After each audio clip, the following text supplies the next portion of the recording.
नमस्कार साथियों। आज हम क्वेश्चन करेंगे भक्ति और सूफी आंदोलन के 26 पार्ट है, टोटल 37 है, जो काफ़ी इंपॉर्टेंट क्वेश्चन है भाई। जो यूपीएससी आईएएस लेवल के क्वेश्चन मैं इस वीडियो में आपके लिए लेकर आया हूँ। अगर आपको पीडीएफ वगैरह की भी जरूरत है तो बता देना, मैं आपको पर्सनली सेंड कर दूंगा। फर्स्ट देखिए क्वेश्चन, निम्नलिखित में से किस राजवंश ने विजयनगर राज्य के अधिराजत्व के अधीन शासन किया? तो किसने किया था भाई? संगम, सुलभ, तुलवारवीडु। इनका कर्म भी यही बनेगा। भारतीय इतिहास में सूफीवाद के संदर्भ में निम्नलिखित कथनों पर विचार कीजिए। तो देखना है कि कौन कौन से इनमें से सही हैं। तो शेख अहमद सरहिंदी इब्राहिम लोदी का समकालीन था, ये गलत दिया गया है भाई। शेख नसरुद्दीन चिराग देहलवी और शेख निज़ामुद्दीन औलिया का वो शिष्य हुआ है चिराग देहलवी, तो ये सही है। औरंगजेब शेख सलीम चिश्ती का समकालीन था, तो शेख सलीम चिश्ती का समकालीन यहाँ पे अकबर था, औरंगजेब नहीं था। भारत में सूफियों की कादिरी जो पत्ती है सबसे पहले शेख नियामतुल्ला और मखदूम मोहम्मद जिलानी द्वारा लागू की गई थी, तो ये सही है भाई। तो डी हो जाएगा, 2 और 4 यहाँ पर सही हैं। मध्ययुगीन भारत के धार्मिक इतिहास के संदर्भ में सूफी संत निम्नलिखित में से किस तरह के आचरण का निर्वाह करते थे? तो ये करते थे भाई ध्यान साधना, श्वास नियमन, एकांत में कठोर यौगिक प्राणायाम या यौगिक व्यायाम, श्रोताओं में आध्यात्मिक हर्षोन्माद उत्पन्न करने के लिए पवित्र गीतों का गायन। तो ये भी बिल्कुल सही है। वो तीनों चीज़ ये करते थे। आपने कोई कव्वाली वगैरह सुनी होगी। निम्नलिखित में से भक्ति संतों को जो काल के अनुसार से लगाना है, तो कबीर में सबसे पहले आएंगे कबीर और नानक, के बाद कबीर के बाद नानक है, फिर चैतन्य आएंगे, फिर मीराबाई आएगी। तो एक हो जाएगा। बाबर जो भक्त तुकाराम कौन से मुगल सम्राट के समकालीन थे? तो जो तुकाराम जो है औरंगजेब के समकालीन थे। निम्नलिखित में से कौन वारकरी संप्रदाय से के संत थे? तो वारकरी जो संप्रदाय के संत है भाई, यहाँ पर वारकरी की बात हो रही है। ज्ञानेश्वर और जो नामदेव है, ये जो है वारकरी संप्रदाय से संबंधित थे। रामदास जो है घरकरी संप्रदाय से संबंधित थे और आध्यात्मिक गुरु थे ये शिवाजी के। निम्नलिखित संतों को उनके काल के अनुसार लगाना है भाई। तो कबीर सबसे पहले, नामदेव आएंगे, फिर कबीर आएंगे, फर्स्ट पे नामदेव आएंगे, फिर कबीर आएंगे, फिर थर्ड पे नानक आएंगे, फोर्थ पे मीराबाई आएगी। तो मीराबाई 4 पे देखिए, 4 लास्ट में यहाँ पे दिया गया है, लेकिन यहाँ पे ये कालक्रम गलत दिया गया है क्योंकि नामदेव पहले आएंगे। तो यहाँ पे आंसर भी गलत, यानी कि कुछ नहीं दिया गया। तो इसका आंसर आप यहाँ पे सेकंड, फिर यहाँ पे हो जाएगा फर्स्ट, फिर हो जाएगा नानक आएगा, यहाँ पे नानक जाएंगे 4 पर, फिर आएंगे यहाँ पर 3 पर मीराबाई। तो कबीर और नानक के संबंध में निम्नलिखित कथनों पर विचार कीजिए। उनके विचार जो हम भक्ति और सूफी दोनों परंपराओं से लिए गए थे। तो ये तो बिल्कुल सही है। ग्रामीण जनता की भावनाओं की व्यक्ति करते थे, बिल्कुल सही है। उन्होंने हिंदू मुस्लिम एकता को प्रभावशाली प्रयास किए, एकता के लिए प्रभावशाली उन्होंने प्रयास किए, बिल्कुल सही बात है। उनके अनुयायियों ने स्वतंत्र धार्मिक समाज स्थापित किए। उनके अनुयायियों ने आगे जाकर के क्या किया? स्वतंत्र धार्मिक समाज अलग अलग बना लिए थे सभी ने, उनके अनुयायी जो थे। तो ये बिल्कुल सही है। आगे जो संत दिए गए हैं इनको काल के अनुसार लगाना है। तो सबसे पहले यहाँ पे आएंगे शंकराचार्य, शंकराचार्य के बाद आएंगे रामानुज, उसके बाद आएंगे शंकरदेव, फिर दादू दयाल। डी हो जाएगा। चिश्ती संप्रदाय के संतों को काल के अनुसार लगाना है। तो सबसे पहले फरीदगंज ए शक्कर 1 पे आ जाएंगे ये, और उसके बाद आएंगे निज़ामुद्दीन औलिया, निज़ामुद्दीन औलिया के बाद आएंगे शेख नसरुद्दीन चिराग देहलवी का शिष्य थे। गेसुदराज ये साउथ में हुए हैं, तो ये 4 नंबर पर आ जाएंगे। तो यहाँ पे डी इसका आंसर बन जाएगा वो। महाराष्ट्र धर्म के संतों कालक्रम के अनुसार लगाना है। तो सबसे पहले नामदेव आएंगे, मैंने ऊपर किया था फर्स्ट पे, उसके बाद एकनाथ आएंगे सेकंड पे, और उसके बाद आएंगे तुकाराम, लास्ट में आएंगे रामदास। इनको भी निम्नलिखित सूफी संतों में कौन सूफी थे? निम्नलिखित संतों में कौन सूफी थे? तो सूफी देखिए भाई, इनमें से कौन कौन से? निज़ामुद्दीन चिश्ती भी थे, रसखान नहीं थे, निज़ामुद्दीन औलिया थे, तो रहीम नहीं थे। 2 और 3 ही आ जाएगा, सी हो जाएगा, क्योंकि रहीम यहाँ पे सूफी संत नहीं थे। नीचे दिए गए भक्ति संतों को काल के अनुसार लगाना है। पहले नानक, फिर तुलसीदास, फिर तुकाराम, फिर रामदास। सूफी मत के बारे में निम्नलिखित में से कौन से कथन सही हैं? तो सही कथन देखिए भाई, सूफी मत वह रहस्यवादी प्रतिपादन था जो इस्लाम के अंदर विकसित हुआ। तो ये बिल्कुल सही है भाई। सूफी दर्शन में सर्वशक्तिमान की खोज में विश्वास, विश्व प्रेम की बात कर धर्म सहिष्णुता के माहौल पर बल दिया गया। तो ये सही दिए गए हैं दो, तो एक और दो ही सही हैं, बाकी तीसरे वाला तो गलत है। भक्ति आंदोलन के बारे में निम्नलिखित में से कौन से कथन जो है सही दिए गए हैं? तो केवल 3 सही है। भक्ति आंदोलन ने हिंदू धर्म का और इसकी अपनी ही जटिलताओं की चुनौती से उद्धार किया। तो ये सही दिया गया है केवल 3। भक्ति आंदोलन का जो एक समरूप आंदोलन के रूप में विकसित हुआ, गलत दिया गया। भक्ति आंदोलन ने हिंदू धर्म और इस्लाम के बीच खाई को पाटने में मदद की। तो ये गलत है भाई, खाई कम की थी इन्होंने आपस में। इनको मैच करना है भाई कौन सा किस दर्जे का था। तो सेना नाई था वही, रविदास जो है मोची थे, सेना नाई था, कबीर जुलाहा था, नामदेव दर्जी थे। तो ये कथनों में से कौन कौन से सही नहीं है, हमें वो देखने हैं जो सही नहीं है। तो भक्ति और सूफी संतों ने धीरे धीरे हिंदुत्व व इस्लाम के मूलभूत सिद्धांतों की बेहतर समझ उत्पन्न किया था। इस तथ्य पर बल दिया कि उनमें समानता है। तो उन्होंने समानता की बात तो नहीं की थी भाई, तो यहाँ पे ये गलत हो जाएगा। भक्ति और सूफी संत जो है यथा नियम रीतियों और अनुष्ठानों पर अपेक्षाकृत अधिक बल देते थे। तो रीति और अनुष्ठानों पर उनका अधिक बल नहीं था भाई सूफियों का, ना भक्ति आंदोलन का। तो इन्होंने धर्म के दृष्टिकोण में महत्वपूर्ण प्रतिबंध भी लाए, ये गलत दिया गया। इन्होंने क्षेत्रीय भाषाओं व साहित्य की समृद्धि में योगदान दिया। अकेला यहाँ पर थर्ड ही सही है, बाकी 1 और 2 दोनों गलत हो जाएंगे। तो आंसर देखते हैं एक बार, 1 और 2 यहाँ पर दोनों गलत है, तो 1 इसका आंसर हो जाएगा। यहाँ पे इनको मैच करना है कि कौन सा किससे संबंधित है, किस शाखा से संबंधित है। तो बाबा फरीद हम जानते हैं चिश्ती जो सिलसिले से ये संबंधित है। बाबा जो फरीद हैं ये है चिश्ती सिलसिले से, और शेख हमीदुद्दीन नागौरी जो है ये है सुहारवर्दी सिलसिले से, और मियाँ मीर जो है यहाँ पर मियाँ मीर संबंधित है कादरी सिलसिले से। शाह वलीउल्लाह जो है ये नक्शबंदी सिलसिले से है। तो यहाँ पर बी आंसर हो जाएगा। आगे फिर सेम क्वेश्चन है, मोइनुद्दीन चिश्ती जो है चिश्ती लिखा हुआ है, चिश्ती शेख अहमद जो सरहिंदी है, जो ये संबंधित है शेख अहमद जो सरहिंदी होंगे यहाँ पर, शेख अहमद सरहिंदी है यहाँ पर नक्शबंदी सिलसिले से, दारा सिको कादरिया से, और शेख शिहाबुद्दीन सुहारवर्दी से। तो यहाँ पर सी इसका आंसर हो जाएगा। फिर वही क्वेश्चन आ गया है, रैदास मोची है, सेना नाई है, दन्ना जो है जाट है, किसान है, दन्ना जाट बोलते हैं इसको, दन्ना किसान, और कबीर जुलाहा है। धरना जहाँ पे जाट लिखा है, जाट भी हो सकता है, किसान था वैसे ये। तो इनको आपस में मैच करना कि कौन सा किससे संबंधित है। तो बहाउद्दीन जकारिया जो है ये सुहारवर्दी हैं। सैयद मोहम्मद जो जिल्लानी है ये है, सैयद मोहम्मद जो जिल्लानी है ये यहाँ पे हो जाएंगे कादरी सिलसिले से संबंधित, और निज़ामुद्दीन औलिया यहाँ पर हो जाएंगे चिश्ती संबंधित, मोहम्मद गौस सतारी से संबंधित। तो सी हो जाएगा। निम्नलिखित युग्मों में से कौन सा सही सुमेलित है? तो यहाँ पर जकारिया ही सुहारवर्दी सिलसिले से सही दिया गया है। इनको फिर से मैच करना है। तो वही बहुद्दीन जकारिया सुहारवर्दी है, या सरफुद्दीन याहिया जो फिरदौसी हैं, बाकी बिल्ला नक्शबंदी है, अब्दुल कादिर जिलानी जो है कादरी सिलसिले से हैं। तो 1 हो जाएगा आंसर। और इन कथनों को करना है आपस में मैच। तो सबसे पहले देखिए, भारत में सूफियों के चिश्ती धर्म संप्रदाय का प्रवर्तक और सरप्रमुख व्यक्ति ख्वाजा मोइनुद्दीन चिश्ती है। तो देखिए यहाँ पर एक बिल्कुल सही दिया गया है। चिश्ती जो है धर्म संघ में अपना जो नाम है अजमेर में स्थित ग्राम चिश्ती से लिया गया। तो ये गलत दिया गया भाई। चिश्ती ये सिस्तान के अंदर जगह है, ईरान इराक साइड में। तो ये यहाँ पे बिल्कुल गलत हो जाएगा। यहाँ ये इसका गलत दिया गया है बी। निम्नलिखित में से कौन से कथन जो है क्या है सही सुमेलित नहीं है?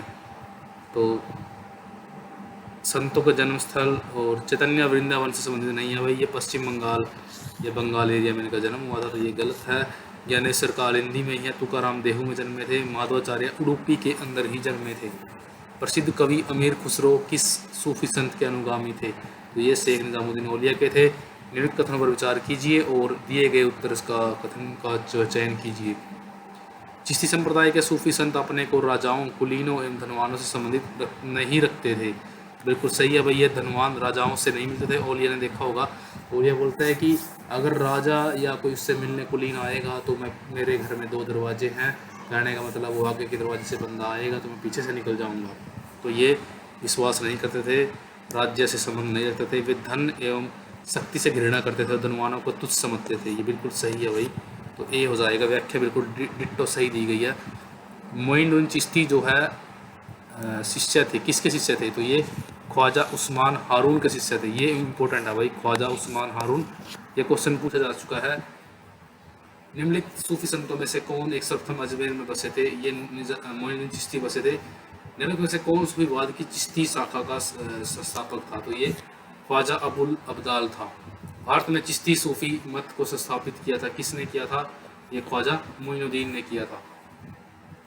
जिस सूफी संत की मान्यता थी कि संगीत ईश्वर के निकट पहुंचने का एक साधन है, तो ये मोइनुद्दीन चिश्ती ने ऐसा कहा था कि संगीत जो है ईश्वर के निकट पहुंचने का एक साधन है। मोइनुद्दीन चिश्ती आपको याद रखना है। भारत में चिश्ती सिलसिले की स्थापना किसने की थी? मोइनुद्दीन चिश्ती ने की थी 1192 के लगभग। भारत में चिश्ती संप्रदाय का प्रथम सूफी कौन था? तो ये था मोइनुद्दीन चिश्ती। ख्वाजा कुतुबुद्दीन को बख्तियार की उपाधि किसने प्रदान की थी? तो ये ख्वाजा मोइनुद्दीन चिश्ती ने की थी बख्तियार की उपाधि। सूफी संत ख्वाजा मोइनुद्दीन चिश्ती किस शासनकाल में राजस्थान आए थे? तो ये आए थे पृथ्वीराज चौहान के टाइम में, 1191 की बात की है। शेख निजामुद्दीन औलिया शिष्य थे, किसके थे? बाबा फरीद के थे निजामुद्दीन औलिया शिष्य। वे चिश्ती संत कौन थे जिन्होंने शिहाबुद्दीन गोरी बहुत अनुकूल था, जिनके मोइनुद्दीन चिश्ती का अनुकूल था। शेख फरीद का सर्वाधिक ख्याति लब्ध शिष्य जिसने दिल्ली के 7 सुल्तानों का शासन देखा था, कौन था? तो ये था भाई निजामुद्दीन औलिया। इसने जो है दिल्ली के 7 सुल्तान, याद रखना अपने, दिल्ली के 7 सुल्तानों का उन्होंने शासन देखा था। निम्नलिखित वैसे शेख निजामुद्दीन औलिया का जन्म स्थान कौन सा है? तो ये क्वेश्चन आ चुका है भाई, डिट्टो क्वेश्चन। बताइए इनका जन्म स्थान है। एक एग्जाम मैंने दिया था तो उसके अंदर सेम पूछा गया था भाई, ये सेम क्वेश्चन आया हुआ था डिट्टो। एक एंट्रेंस भी दिया था मैंने पीएचडी का, वहाँ पे भी सेम क्वेश्चन आया हुआ था। बताइए जिसका आंसर था। तो इम्पोर्टेंट है, कई बार मुल्तान लगा देंगे हम, लेकिन हमें याद रखना है कि जन्म जो है बताइए में हुआ था। निम्नलिखित में से किसने दिल्ली के 7 सुल्तानों को शासनकाल देखा था? निजामुद्दीन औलिया। बाबा फरीद का शिष्य इनमें से कौन था? बाबा फरीद का शिष्य निजामुद्दीन औलिया। निम्नलिखित में से किस सूफी संत ने यौगिक क्रियाओं को अपनाया और सिद्ध कहलाए? निजामुद्दीन औलिया ने भाई क्या क्रियाएं अपनाई थी?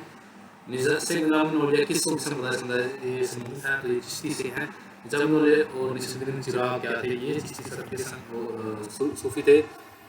उत्तराधिकारी संत कौन थे निजामुद्दीन के? तो ये थे चिराग देहलवी। निम्नलिखित में से कौन सूफी संत महबूब इलाही के नाम से जाना गया है? तो निजामुद्दीन औलिया। कौन सूफी संत? ये फिर सेम क्वेश्चन। फारसी कविता का भारतीयकरण करने वाला कवि कौन था? अमीर खुसरो। निम्नलिखित सूफियों में से किसने भारत को पृथ्वी का स्वर्ग कहा है? अमीर खुसरो।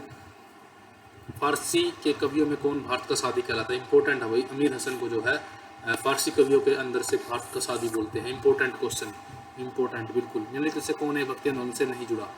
तो अमीर खुसरो नहीं जुड़े हैं, बाकी ये तीनों जो है भक्ति आंदोलन के संत हैं। कौन किस सूफी संत के विचार को सिखों के धर्म ग्रंथ में संकलित किया गया है? तो फरीद के हैं भाई, फरीद यानी कि फरीदुद्दीन गज शक्कर जो है, इनके बाबा फरीद हुए हैं, उनके जो वचन वगैरह है वो आदि ग्रंथ, जो सिखों का आदि ग्रंथ जिसको बोलते हैं धर्म ग्रंथ, उसके अंदर है। निम्न से भारत का सादी इंपॉर्टेंट अमीर हसन। निम्न सूफियों में से किसको अलग कहा जाता है? अलग बोलते हैं भाई अब्दुल कुदुस गंगोही को।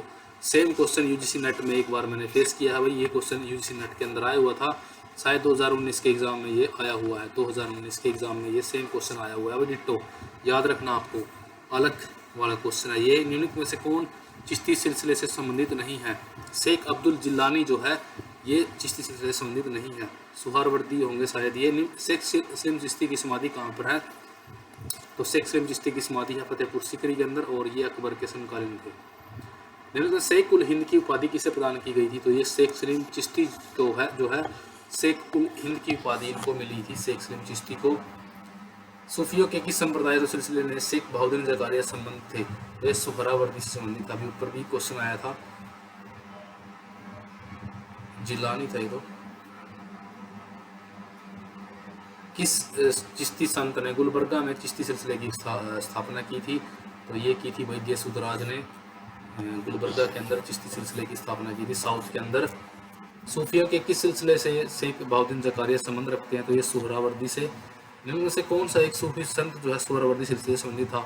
तो ये शेख बहाउद्दीन जकारिया संबंधित था। अति कट्टरपंथी सूफी संप्रदाय कौन सा है? सुहरावर्दी है। शेख बहाउद्दीन जकारिया किस सूफी सिलसिले से संबंधित थे? ये थे हमारे सुहरावर्दी से। निम्न में से सूफी शाखाओं के किस एक ने क्या है संगीत को निषिद्ध किया? तो संगीत का निषिद्ध किसने किया था, यानी कि संगीत को बैन किसने किया था? औरंगजेब ने किया था। और एक चीज़ याद रखनी है, औरंगजेब किस सिलसिले से को मानता था? नक्शबंदी सिलसिले को मानता था। तो नक्शबंदियों ने क्या है संगीत को बैन किया था। निम्नलिखित सूफीवाद के सिलसिले में कौन संगीत के विरुद्ध था? तो नक्शबंदी। योगिक क्रियाओं को किसने अपनाया था भाई? ये चिश्ती सतारियों ने अपनाया था। किस सूफी सिलसिले ने नियमित योगिक क्रियाओं को अपनाया था? सतारियों ने अपनाया था, सतारियों ने अपनाया था। और निज़ामुद्दीन औलिया भी जो योगिक क्रियाएं करते रहते थे। किस सूफी समुदाय ने योग क्रियाओं को अपनाया था? सतारियों ने अपनाया था भाई। इंपॉर्टेंट है, बिल्कुल इंपॉर्टेंट। योग क्रियाओं को अपनाने वाले सतारी सिलसिले से। मोहम्मद गौस का शिष्य कौन हुआ? बताइए, कमेंट करना आप। मोहम्मद गौस सतारी सिलसिले से संबंधित है। इसका जो शिष्य कौन था? दो शिष्य हुए हैं, दोनों बिल्कुल इम्पोर्टेंट हैं हिस्ट्री के अंदर। अकबर और हुमायूं के टाइम पीरियड में आपको जाना है और उसका आंसर आपको बताना है। खानका क्या था? सूफी संतों का निवास स्थान को खानका बोलते थे। ये क्वेश्चन खानका वाला 2 बार रिपीट हो चुका है। खानका क्या था? सूफियों का निवास स्थान। योग कलंदर नामक पुस्तक के रचयिता कौन है? सैयद मुर्तज़ा ने जो है योग कलंदर नामक पुस्तक लिखी है, सैयद मुर्तज़ा। सॉरी भाई। नियमित सूफी कृतियों में से कौन सी पुस्तक 11वीं शताब्दी के शुरू में लाहौर में रची गई थी? लाहौर में रची गई थी भाई कशफुल महजूब जो है, इंपॉर्टेंट बुक है। अल जोहरी की पुस्तक है ये कशफुल महजूब, जो 11वीं शताब्दी के अंदर लाहौर में रची गई थी। इल्म इलाही मोहम्मदी नामक रहस्यवादी सिद्धांत प्रतिपादन किस सूफी संत ने किया था? इल्म इलाही जो ये किया था भाई ख्वाजा मीर दर्द ने किया था। जो ये सिद्धांत है। सफीनतुल औलिया का लेखक कौन है? तो ये दारा सिको है सफीनतुल औलिया का। अनहलक सकीनतुल औलिया 2 बुक लिखी है इसने, सफीनतुल औलिया और सकीनतुल औलिया। एक सूफी संतों की जीवनी वगैरह से संबंधित है और एक के अंदर जिस सिलसिले को वो मानता था दारा सिको, जैसे कादरी को मानता था, और एक उसने कादरी बेस्ड लिखी है। तो इन दोनों को आप जरूर चेक करना, सफीनत और सकीनत दोनों में थोड़ा सा अंतर है, चेक करना। अनहलक की सूफी अवधारणा वेदांत की किस निम्नलिखित अवधारणा से प्रेरित थी? तो अनहलक जो है अहम ब्रह्मास्मि से प्रेरित थी और ये जो है ऋग्वेद के अंदर मिलता है। सिख परंपरा के अनुसार निम्नलिखित में से किस सूफी संत को हर मंदिर की स्थापना का श्रेय दिया जाता है? तो मियां मीर ने क्या किया था? वही ये सेम क्वेश्चन मैंने खुद ये भेज किया हुआ है कि मियां मीर ने जो है स्वर्ण मंदिर की नींव की ईंट रखी, सबसे पहले ईंट उन्होंने रखी थी मियां मीर ने। निम्नलिखित युगों में से गलत युगों को पहचानिए। तो फिरदौसी बिहार से संबंधित है, सुहारवर्दी जो है सिंध से, चिश्ती दिल्ली और दोआब से, औलिया जो है मध्य प्रदेश दिया गया है, यहाँ पे गलत हो जाएगा। मुरीद कौन था? मुरीद एक सूफी को बोलते हैं, सूफी शिष्य को। इनमें से किस का संबंध जो है सूफीवाद से नहीं है? उलेमा का संबंध सूफीवाद से नहीं है। खान का समा शेख ये सभी जो हैं सूफी टर्म्स है। बिहार के सुप्रसिद्ध संत सरफुद्दीन मनेरी का संबंध सूफियों की किस शाखा से है? तो फिरदौसी शाखा से हैं और बिहार से जुड़े हुए थे सरफुद्दीन मनेरी। निम्नलिखित सूफियों में से कौन कृष्ण को औलिया के अंतर्गत मानता था? तो ये मोहम्मद गौस जो है ये कृष्ण को औलिया के रूप में मानते थे। इंपॉर्टेंट है मोहम्मद गौस के बारे में। निम्नलिखित सूफियों में से कृष्ण को कौन औलिया के रूप में मानता था? तो ये मानते थे शाह मोहम्मद गौस। इनके शिष्य हुए हैं मोहम्मद गौस के शिष्य हुमायूं।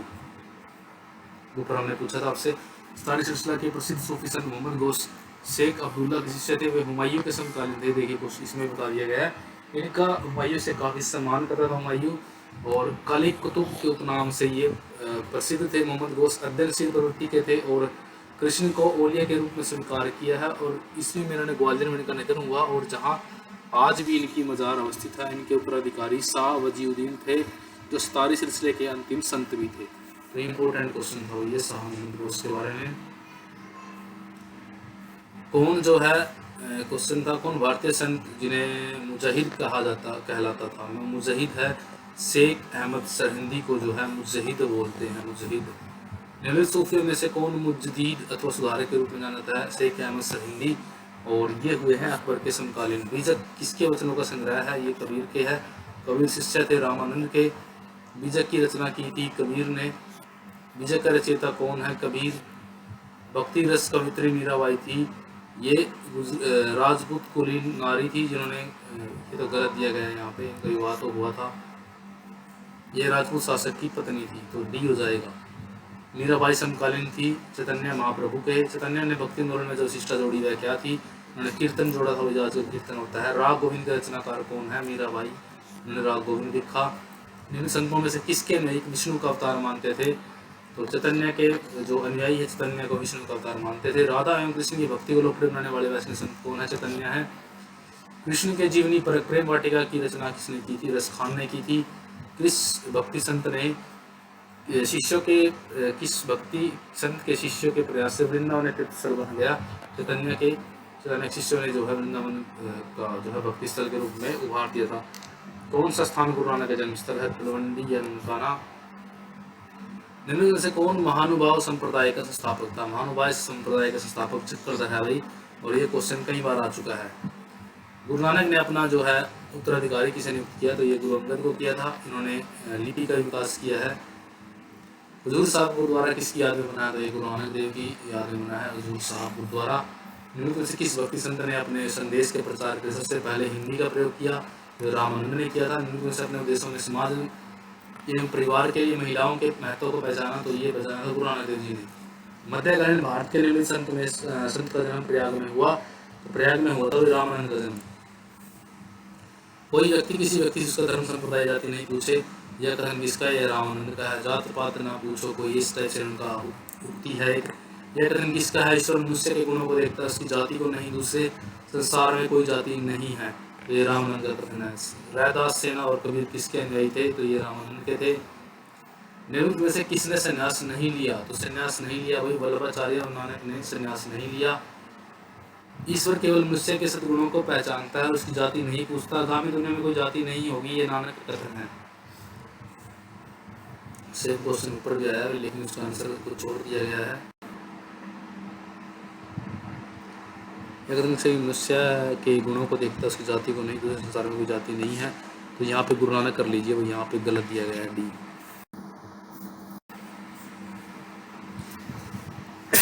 सॉरी भाई। निम्नलिखित में से किसने कभी संन्यास ग्रहण नहीं किया था? तो ये वल्लभाचार्य ने नहीं किया था। निम्नलिखित में से किसने कभी संन्यास ग्रहण नहीं किया था? वल्लभाचार्य ने नहीं किया था।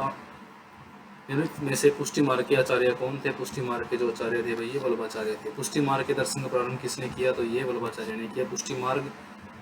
निम्नलिखित में से कौन सा निर्गुण भक्ति संत नहीं है? शंकर देव जो है सगुण से संबंधित है। रैदास, दत्तू और धन्ना जो है ये जो है निर्गुण भक्ति से संबंधित है। इसका निधन वाराणसी में हुआ, वल्लभाचार्य का हुआ था, जो ये पुष्टि मार्ग से संबंधित है। असम एवं कुछ बिहार में वैष्णव धर्म का प्रवर्तन किसने किया? तो शंकर देव ने किया था। असम के अंदर सुप्रसिद्ध मध्यकालीन संत शंकर देव संबंधित है। तो ये किससे संबंधित है? वैष्णव संप्रदाय से संबंधित है। निम्नलिखित में से कौन सा एक वैष्णव संत कीर्तन घोषा का रचयिता है? कीर्तन घोषण का रचयिता जो है श्रीमंत शंकर देव है। कामरूप में वैष्णव धर्म का प्रवर्तन किसने किया? तो शंकर देव ने किया। तुलसीदास समकालीन थे अकबर और जहांगीर के। तुलसीदास ने रामचरितमानस की रचना की थी अकबर के टाइम में। निम्नलिखित में से कौन वारकरी संप्रदाय से संबंधित है? वारकरी संप्रदाय से यहाँ पर संबंधित है नामदेव। निम्न से कौन सी रचना संत तुलसीदास की नहीं है? गीतावली भी है, कवितावली भी है, मीना पत्रिका भी है, साहित्य रटन नहीं है। ये रसखान की रचना है, साहित्य रटन। महाराष्ट्र में वारकरी संप्रदाय के संस्थापक कौन थे? तुकाराम थे। वारकरी संप्रदाय के प्रमुख देवता कौन होते हैं? विठल होते हैं। विष्णु के रूप में विठोबा की उपासना प्रचलित थी, तो कहाँ पर थी? तो ये महाराष्ट्र के अंदर थी। विठोबा के रूप में विठोबा बोलते थे विष्णु को। महाराष्ट्र के वरकरी पंथ की स्थापना किसने की थी? जो वरकरी संत की वरकरी जो पंथ है उसकी स्थापना की थी वही यहाँ पर तुकाराम ने वरकरी पंथ की स्थापना की थी। सभी भक्ति एवं सूफी संतों ने मानवता पर बल दिया है, मानव सेवा को उन्होंने ऊपर माना है। विठोबा की उपासना महाराष्ट्र भक्ति आंदोलन को प्रारंभ किया था और संतों ने जो है सबसे पहले भक्ति आंदोलन को शुरू किया था। सभी भक्ति संतों के मध्य एक समान विशेषता थी कि उन्होंने अपनी वाणी को उसी भाषा में लिखा जिन्हें उन्हें भक्त समझते थे। भक्ति संस्कृति का भारत में पुनर्जन्म हुआ 15वीं और 16वीं शताब्दी ईस्वी में दोबारा। भक्ति आंदोलन का प्रादुर्भाव हुआ दक्षिण भारत में। रामानुज ने निम्न पर बल दिया, तो भक्ति पर बल दिया। निम्नलिखित में से कौन सा सिद्धांत रामानुज दर्शन का है? रामानुज दर्शन का इनमें से है जीव मोक्ष के बाद विश्व से अपना स्वतंत्र अस्तित्व रखता है। जीव मोक्ष के बाद विश्व से अपना, तो रामानुज दर्शन है ये। निम्नलिखित से कौन 16वीं शताब्दी में कर्नाटक में दासकुट आंदोलन से संबंधित है? पुरंदर दास जो भाई 16वीं शताब्दी के कर्नाटक के अंदर जो दासकुट आंदोलन हुआ था उससे संबंधित है पुरंदर दास। पुरंदर दास, तो लास्ट में दास वर्ड है, इस तरह से थोड़ा याद रखने की कोशिश आप कर सकते हो। निम्नलिखित से कौन द्वैत मत के संस्थापक थे? ये माधवाचार्य थे। भक्ति आंदोलन के निमित्त गायकों में से कौन इस्लाम से प्रभावित था? तो नामदेव जो है इस्लाम धर्म से प्रभावित थे। तरन तारण नामक नगर की स्थापना करने वाले सदगुरु जो थे अर्जुन देव थे। तरन तारण नामक जो नगर की स्थापना करने वाले। निम्नलिखित भक्ति मार्गी संतों में से कौन मोची था? रैदास। निम्नलिखित में से किसका संबंध वेदांत दर्शन के साथ नहीं है? तो ये अभिनव गुप्त का नहीं है, माधव राम इन तीनों का है। भ्रमर गीतों का रचनाकार कौन था? सूरदास था। 84 वैष्णव वार्ता का लेखक कौन था? तो ये विठलनाथ था। 84 वैष्णव वार्ता। मूलक दास एक संत कवि थे, कहाँ के थे ये कड़ा के थे, वही मूलक दास कड़ा। निम्न से अद्वैत वेदांत के अनुसार किसके द्वारा मुक्ति प्राप्त की जा सकती है? तो ज्ञान के द्वारा। अद्वैतवाद सिद्धांत के अनुसार जो है मुक्ति प्राप्त हो सकती है। सल्तनत काल के दो प्रमुख मुद्राओं का पता निम्नकूट से कीजिए। तो सल्तनत काल की दो प्रमुख मुद्राएं हैं, इनका पता करना है। तो जीतल भी था वो इस टाइम पे, और टका भी था। रुपया तो शेरशाह के टाइम में चला है जाकर के, दाम भी बाद में आया। तो 2 और 4 सही हो जाएगा।